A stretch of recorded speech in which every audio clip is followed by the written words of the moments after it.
Don't treat your marriage like a robot. Strengthen your relationship and your family today by logging on to ahouseunited.tv. ahouseunited.tv.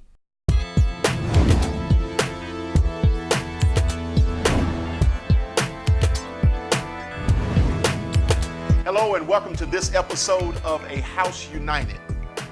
Today we're going to be addressing a very serious topic called sexless in marriage.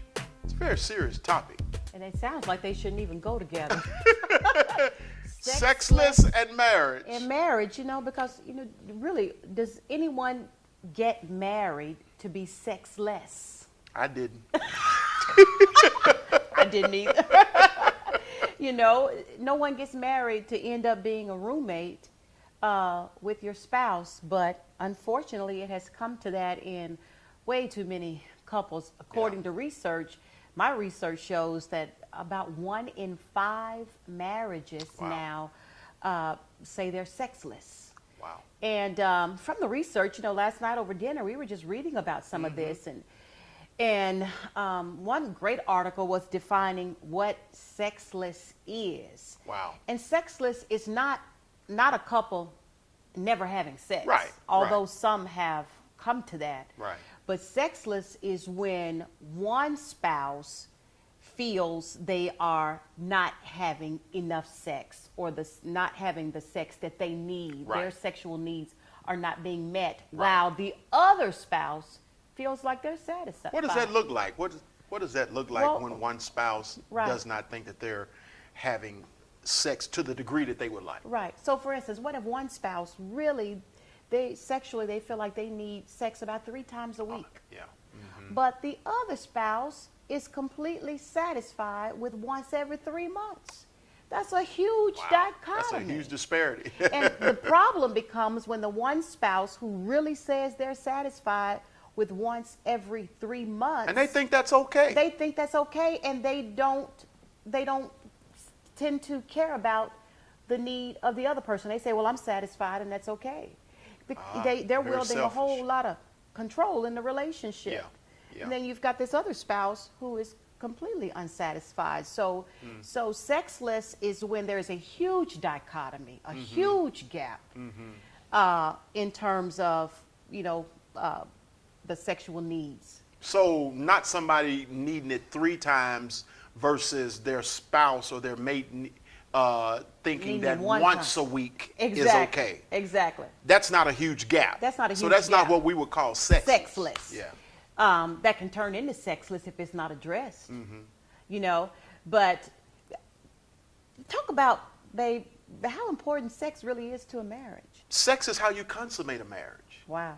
It is the act of sex, I believe. I don't mean to make this, turn this into some type of churchy type deal, but really sex is what God used. It is the act that God used to consummate marriage, to bring a man and a woman together. Wow. I believe it is a spiritual act. I believe it is a spiritual act. Marriage is about a union. It is about uniting 2 people. Absolutely. And sex actually does that. Absolutely. It actually unites those 2 people. Not to get too deep, but it's a breaking of the woman's hymen. It's a entering into the veil, the most holiest of holies of that woman. And she is letting you into her sacred place. Right. That is only to be reserved for the husband. Right. And vice versa. And vice versa. So let's look at some of the root causes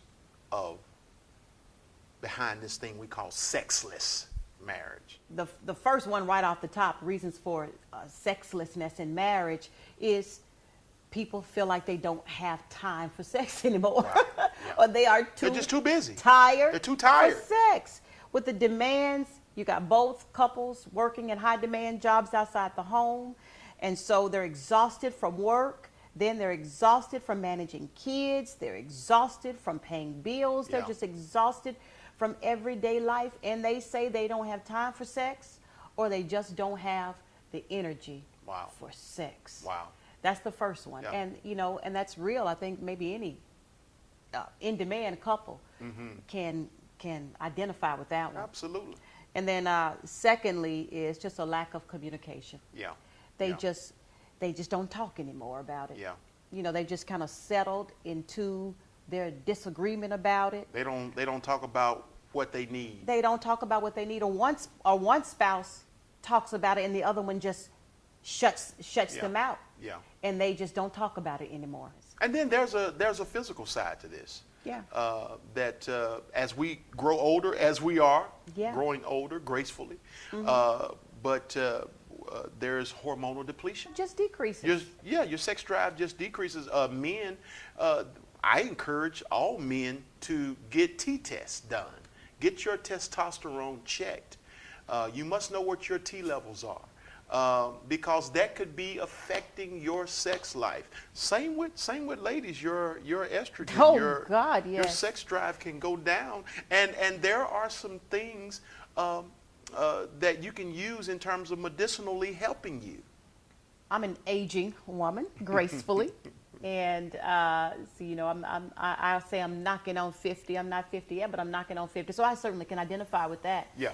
You know, it takes a little bit longer to get cranked up, Yeah. but you can get cranked up If your partner is willing, if your partner is willing, and if that they is- understand That's right. how to crank you up. That's exactly right. Yeah. And that goes back to communication. Wow. Yeah. That goes back to community. You know, just to have a transparent moment. Yeah. We had this discussion last night. That's right. You know, yeah. we did. We had this discussion Yeah. last night on our anniversary dinner. The fact that, you know, I'm at a season of life. I'm just a little bit older than you, but I'm at a season of life where it takes a minute to get me cranked up. Yeah. But I'm willing and able. But I am grateful Yes. that you are willing to take the time, Yeah. more time, and if we're gonna be together for a lifetime, you gotta work with that That's with right. each other. Don't touch that device. Dexter and Genette will be right back on A House United. The all-new A House United digital television series also works as a great tool for small groups or couples events, and is totally free. Did I say it was free? Just log on to the A House United website or go to our YouTube page. Watch the episodes and download the discussion questions. Have a great time as you strengthen your marriage and your family. Did I say it was free? For more information, including tips on how to host a couples night, small group, or family event, log on to ahouseunited.tv. ahouseunited.tv. A great tool for small groups or couples events, and is totally free.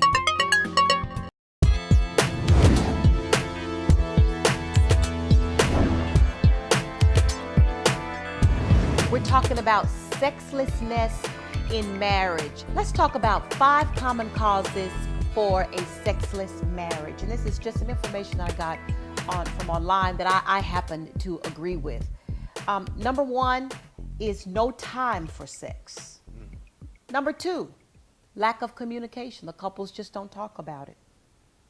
Number 3 is depression. Number 4 is childhood sexual abuse, or I will add to that being overexposed to sex before the marriage. Yeah. And then 5, lack of attraction for the mate. So which of these really resonate with you? Well, I can tell you right off the bat, it's overexposure. Wow. Because when I was a child, I was molested by both males and females growing up. Cousins, babysitters, and also I was exposed at a very early age to pornographic material. Wow. I was a latchkey kid, so I was left to fend for myself for the most part because my mom had to work. And so I was left at home mostly by myself. And back in the day, we used to have the old cable box where, you know, you learn how to master that thing where you could, you know, because most of the bad channels you couldn't get. you had to subscribe to them. But I learned how to master that thing where it was very, very blurry and I could capture some images. And that's really where I came in contact with pornographic material. And from the time I was very young until the time I was in college, I had exposure, overexposure. So how do you feel that impacts a marriage? Well, I tell you, going into our marriage, if I can be quite honest, I really felt like there was nothing to look forward to. Wow. I felt like, you know, I've seen it all, I've done it all. You know, it's kind of funny, but I've seen every position you can be in sexually. So what am I going to do with my wife, God? Wow. You know? Wow. What I'm trying to do with my wife, I've done with my girlfriend or my sidekick or whatever. You know what I'm Now, saying? you don't want to ask you the next question. So I really struggled. How'd you overcome that? I really struggled the first couple of years of our marriage. And I think it was through a lot of inner healing. I went through a lot of inner healing. Yeah. And that was the only way, man, mostly by the grace of God. Wow. But and also letting go a lot of my youthfulness, youthful selfishness. Wow. You know, because I was what, when we got married, I was 23 years old when we got married. I was a little boy. Very, very much so immature still, very selfish. And so I had to learn not to be so selfish with my body. Wow. You know, that my body was no longer my body. You know, this is so transparent. we are one. You could be talking to potentially 1 million people. And I could be helping a Yeah. million people. Absolutely. And that's why I'm Absolutely. so transparent. I think that's why we both are willing Absolutely. to be as transparent as we are. Yeah. This whole idea of sexlessness, and one of the reasons behind sexlessness is we're saying is overexposure. And to me, that right there resonates above them all. Wow, you've lived that. I lived But that. you've overcome it. Yeah. You've overcome it. Because That's right. I don't feel sexy. I'm Thank so you. glad. Thank you to leave me sexless. You know, the one that resonates the most with me is really no time for sex. Wow. Yeah. And that is just the busyness of life. Yeah. You know, working, paying bills, raising kids, You mean you hauling them. busy? And we got six kids? Yeah. And you busy? Absolutely, we're busy. And you know, you can easily just push sex to the back burner, or just not want to, but just not have the energy for it. Yeah. And Yeah. one of the ways that we have helped to overcome that, we've just put, you know, you said last night over dinner, you know, while we were having dinner, our wedding anniversary dinner, in the middle of dinner, and our kids know we're trying to have a moment with each other. One kid calls in the middle of a dinner, "Mom, on your way home, can you stop by the store? We need some I stuff for a said project." absolutely not. And you said, "No, you guys know this is our time for each other. Tell your sister to take you to the store." And then you said, "If you let them, these kids will take over your life." That's right. And they will. It'll That's right. consume your life. It'll All consume consume. your marriage. It'll consume your relationship. Children always And need something. They always need something. People always need something. The job always needs something. Yeah. But you've got to make time for each other. That's critical. Don't touch that device. Dexter and Genette will be right back with more on A House United. Don't treat your marriage like a robot. Strengthen your relationship and your family today by logging on to ahouseunited.tv. ahouseunited.tv. A House United cannot fall. The Save the Family revolution is in full effect with the all-new A House United official apparel line. Get your premium t-shirts today at ahouseunited.tv. Wear the message and encourage families to stay together. So really appreciate this about him. His signals, and I appreciate it, because he is not just clean like this on camera and well put together on camera. He's like this all the time, and he has impeccable grooming, and it's not just publicly, it's privately in our most intimate moments. He's impeccably groomed. Yeah. And no. What I'm saying is, so when he comes to bed, you know, he runs the shower. The shower's running, and I know he's not getting all cleaned up like that for nothing. then he brushes his teeth, and the whole bedroom just gets filled up with his spit.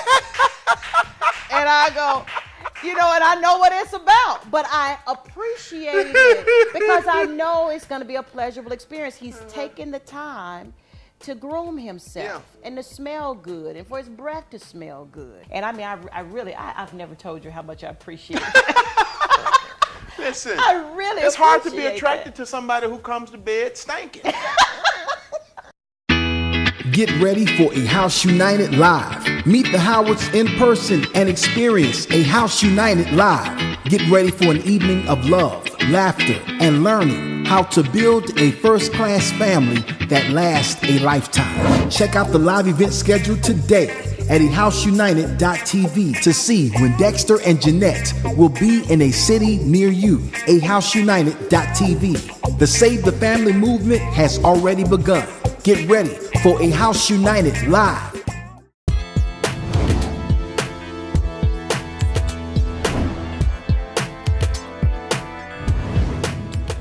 And now it's time for your social media questions.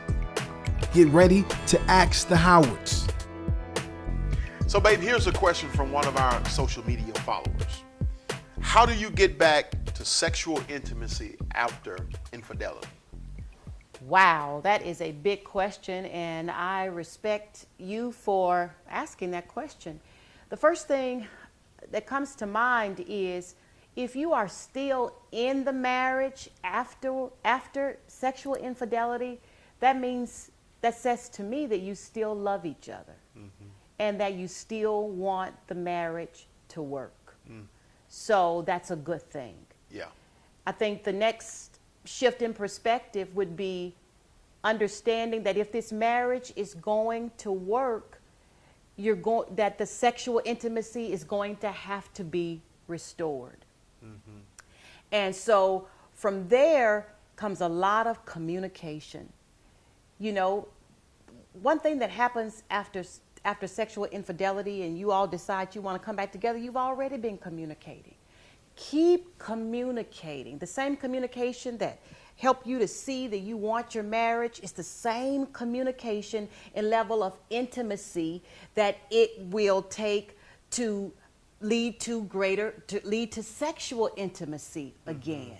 So keep talking, keep communicating, keep talking on deeper levels, forgive deeper. And I believe eventually your love for each other is going to grow and the sexual intimacy could probably be restored to greater than ever before. And so here's yet another question from one of our social media followers. How do you balance family, personal growth, and development and serving in ministry as a single parent? As a single parent. Wow. As soon as I heard that word single parent, I immediately thought about limitations. I immediately thought that as a single parent, you've got a lot of responsibility, and there is only 24 hours in a day. And you may have to be realistic about what you can do in this season of your life. Prioritizing and being realistic about your capacity and time limitations at this season of your life is going to be critical. Parenting, especially when we parent over a lifetime, even if we've got adult children, you're still parenting. Parenting takes a lot of time. And it takes up a huge part of your capacity, and so be realistic about that. And it's a season of life, not a sentence of life. And so you can still fulfill everything that you want to do in ministry. You can reach the pinnacle of whatever it is that you want to reach in your life in terms of your personal goals and career goals, but you may not be able to do them all at one time. While you're parenting as a single parent. So be realistic about that. Priorities are. And then some other things you may have to shelve and put on the back burner and make a higher contribution at another level later on in life once the children are up, or you get a spouse who can help in some of those parenting responsibilities. But I would say keep parenting and keeping that time for your child first and foremost. Yep. Well, babe, let's just offer some solutions if we can. We know this is a huge topic, Yeah. but you know, some of these things are really deep. Some of these causes, like you talked about the sexual Overexposure. abuse as a child and being Yeah. overexposed to sex before marriage. Sure. And people having issues like being depressed in the marriage. These are really, really serious issues. That's serious. What would you say to people that are really facing this in their marriage? To be less selfish. Yeah. It's marriage is about two people, Right. not just one person. That's right. And so you need to be very conscious about the needs of your mate. Right. And not be consumed with just your own And not be needs. consumed with just your own needs, You right? know, I think really, for instance, if you've got a spouse and they're really battling with an issue of depression for whatever reason, or some issues in their past are coming up and it's affecting the marriage in terms of sex. Sure. I think the other partner needs to express empathy, Absolutely. express sympathy, Absolutely. express compassion, give their support, but at the same time, insist that they get some help. Absolutely. Because you don't want to be stuck in a sexless marriage. That's right. And because you love that person, you should want to go get some help. You should. This is a huge topic. Yeah, This is it a is. really, really big topic. And we invite you to comment on the feed. If you want to hear more about this, more solutions, you can connect with us online at our Facebook page, Howard International Ministries. We would love to get your feedback. Also, if you would like to send a question in for us to answer, you can send us an email. Just go to the website and you'll see an email link, and it'll be quick and easy to get the email to us. God bless you, and thank you for tuning in.